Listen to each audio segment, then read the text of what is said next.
You are listening to the Horse Radio Network, part of the Equine Network family.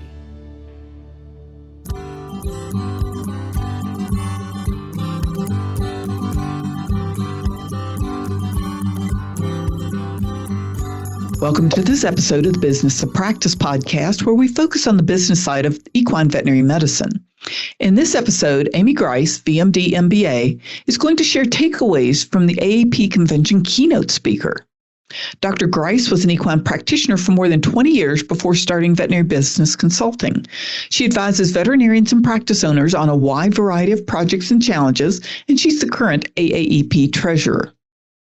The Business of Practice podcast is brought to you by CareCredit. Welcome to the podcast, Dr. Grice.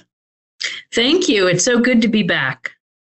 Well, we're starting a new year, but we're going to start on, I think, the foundation of something really important. I think the AAEP convention from 2022 is going to be one that we'll be talking about for years to come, simply because it seemed to me the industry has taken the path from wanting to do something about improving the career of equine veterinarian to doing something about it. And I think part of that is understanding how to set boundaries for our clients, our staffs, and ourselves as we rewrite what the job of equine veterinarian looks like.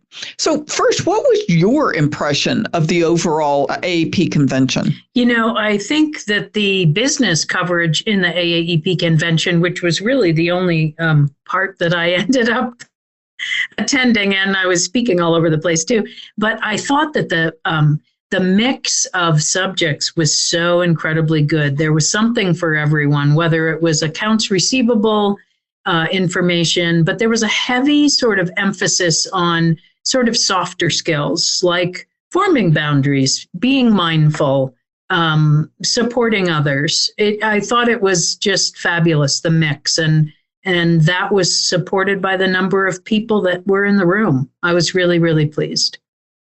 Well, let's look at the keynote speaker. John Townsend is a PhD, and the title of his presentation was Boundaries: When to Say Yes, How to Say No When You Need to. So what impressed you, and what were the key takeaways you got from Dr. Townsend? Well, first, I was so glad that our AAEP president, Rob Franklin, who had planned the convention, had chosen and was able to get Dr. Townsend to speak to us because, it was 7 or 8 years ago when I first read the book that he wrote with Henry Cloud called Boundaries. And at that time, over 2 million copies had been sold. I mean, fabulous book. And so I was thrilled to be able to hear him in person. I know some people were a little disappointed that he didn't have any visual kind of presentation to go with what he said. And I am a visual learner, so I listened very carefully. And I thought that he had some really, really important take-home points for all of us. One of those is he talked about how people join veterinary medicine because of their passion, and they become horse vets because of their passion for the horse. And he defined that as an endeavor that allows you to lose time, where you lose track of time. That's a passion.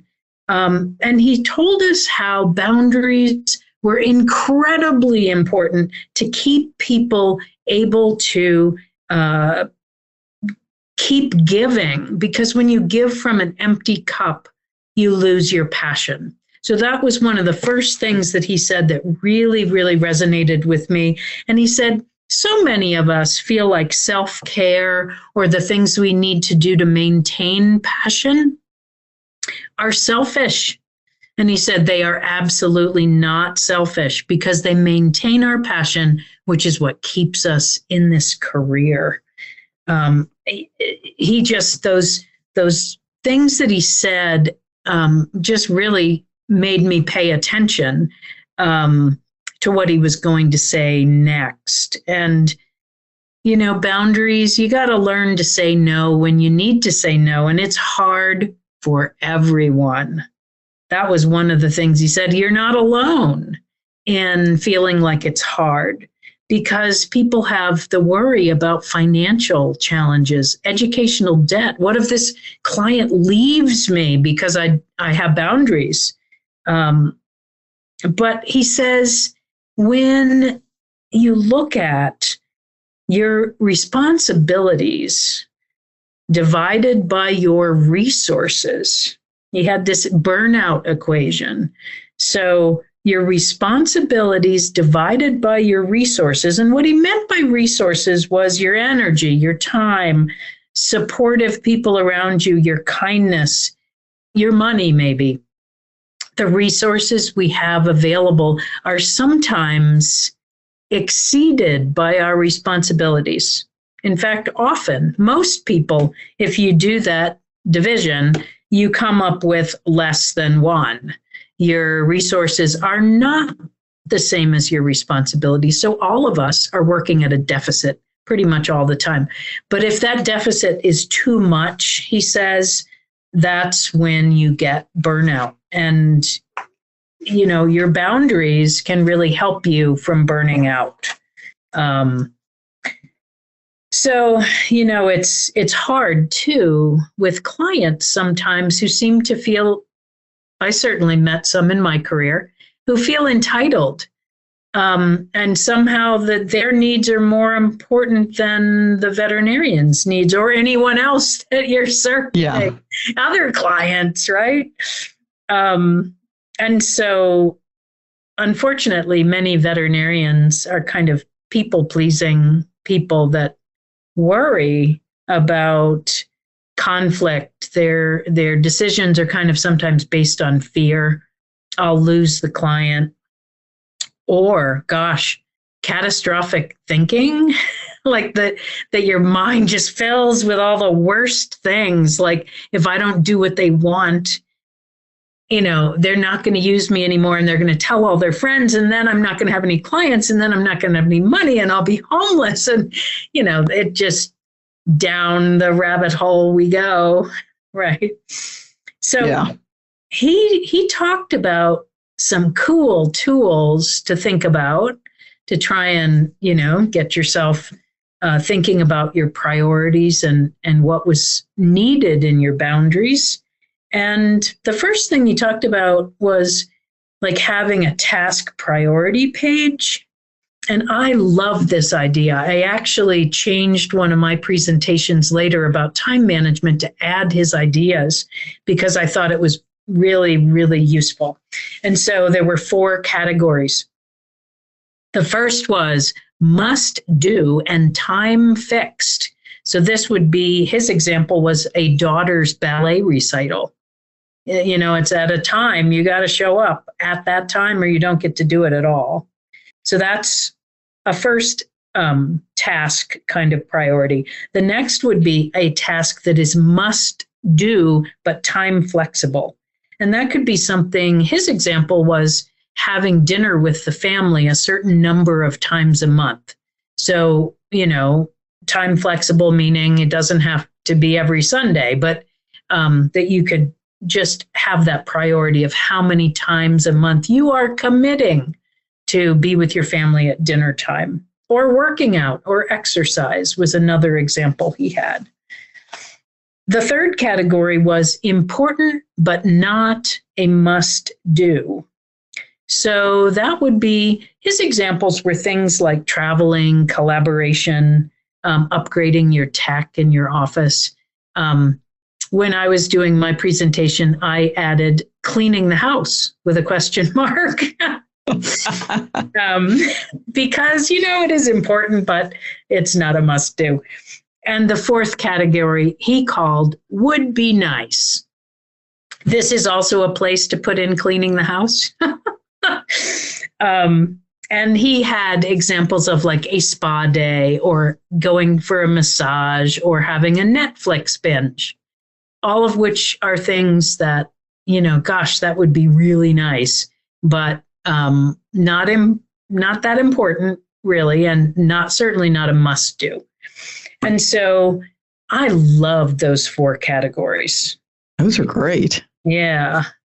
He said also by starting a visual monthly calendar, you could put some of those things like your dinners with the family or the things that the recital, You start plugging those things in on a calendar that you're going to look at, because you start to realize how little time you actually have. And if you don't plug them in, a lot of times they don't happen. And I thought that was an important thing. I have a to-do list, but boy, when I plug it in on a calendar, I usually find that I have overscheduled myself. So yes. The Business of Practice podcast is brought to you by CareCredit. CareCredit keeps equine veterinarians at the heart of care by providing horse owners with simple, budget-friendly financing options. By bridging the gap between cost and care, CareCredit supports healthy financial relationships between veterinarians and their clients. It can help them move forward with care a horse needs whenever and wherever it's needed. Another suggestion that he had that really resonated with me was the language that you can use when someone asks you to do something and it doesn't fit on your calendar. And he said the words to use are it's only 5 words. That doesn't work for me. And you don't have to say, I'm sorry. You don't have to give an explanation. You just can say, that doesn't work for me. Okay. As a veterinarian, he said we need to set ground rules for accessibility for our clients. Like, that's a big one for people, because one of the feelings as an equine veterinarian is not having any control over your life and having people after you all the time. And so setting those rules and then communicating them is so important. He said, don't hand out a policy sheet. He said, practice saying it out loud in a neutral tone of voice, face to face, in a warm, direct way, not with a policy paper. He said, that's going to be hard for people. And so sometimes you want to practice, do some role playing. And then, detach from your need for the person you're saying it to like you. Right? We all have that. We want to be liked. We want to be loved, but you have to detach a little. These are clients. Learn to be warm and professional, but firm. It's sort of like with your kids, right? And you have to think ahead of time. And his words were to budget emotionally and financially for the possibility of losing clients, a client. Maybe more than one client, because not everybody's going to agree with your boundaries. Not everybody's the right client for you. So in thinking about that, he suggested that people ask themselves these questions. What's my limit? Would I rob a bank for these people? What's my limit, right? And what can I tolerate? And I think those are good questions. He went on a little side trail about thinking about, are you indispensable? Is anyone indispensable? And the answer is no. And so that little side gig that he went on was, if you have a toxic employee that you think is indispensable, but they create all kinds of trouble in your organization, just cut them off. Cut the bad branch off, because you'll find, he said, you'll wish you had done it a long, long time ago. And I heard people really talking about that after this presentation. And I think that despite the fact that it was all verbal and no visuals, there were some great things here. And, he said, everyone needs to have people with which they can be vulnerable so that they can get support and affirmation, suggestions. He said it's not a luxury. It's absolutely like food and water. So I really thought that those things that he brought out were incredibly important. And I would say that in thinking about his presentation on boundaries, understanding that 4 quadrants and the 4 different priorities of tasks is an absolutely excellent way to think about it. I mean, that really gives you something solid to sit down and do. It's not nebulous. It's not nebulous at all. And it really forces you to think about what you really want to prioritize in your life,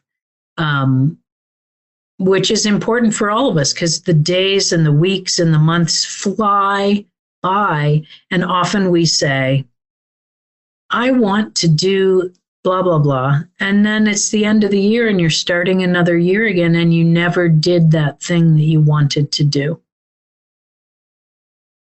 Yeah. And that's hard.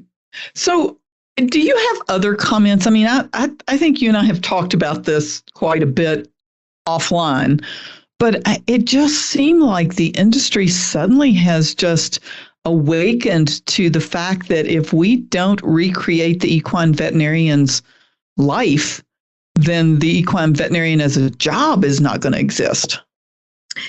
You know, that's such a true statement because those that are coming up behind us in the career have a stronger than we had, as a strong understanding of how important it is to have a full life, a life that exists outside of work, that you're not sacrificing your life on the altar of veterinary medicine, that your work can be passionate, that you can love it, but that you need other things in order to have a full life.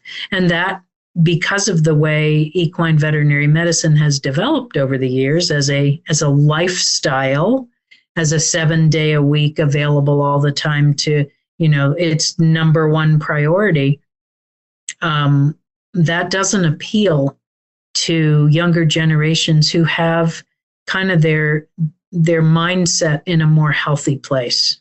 I feel it's a more healthy place. I totally agree. I think that's right. Are there any other comments that you would like to make, Dr. Grice? Just that I think that these conversations around boundaries and creating space for a life outside of work are incredibly important, and they need to continue in many different ways and venues. Well, I think everyone is getting on that page now, and I'm so looking forward to seeing what this coming year brings for the changes in equine veterinary practice. So thank you so much for joining us today on the Business of Practice podcast, and a big thanks to our sponsor, CareCredit. And we invite all of our listeners to visit equimanagement.com, your favorite podcast network, to hear every episode of the Business of Practice. And if you have any questions or suggestions, send an email to me at kbrown, that's the letter K Brown, at equinenetwork.com. The Business of Practice podcast is a production of the Equine Podcast Network, an entity of the Equine Network, LLC.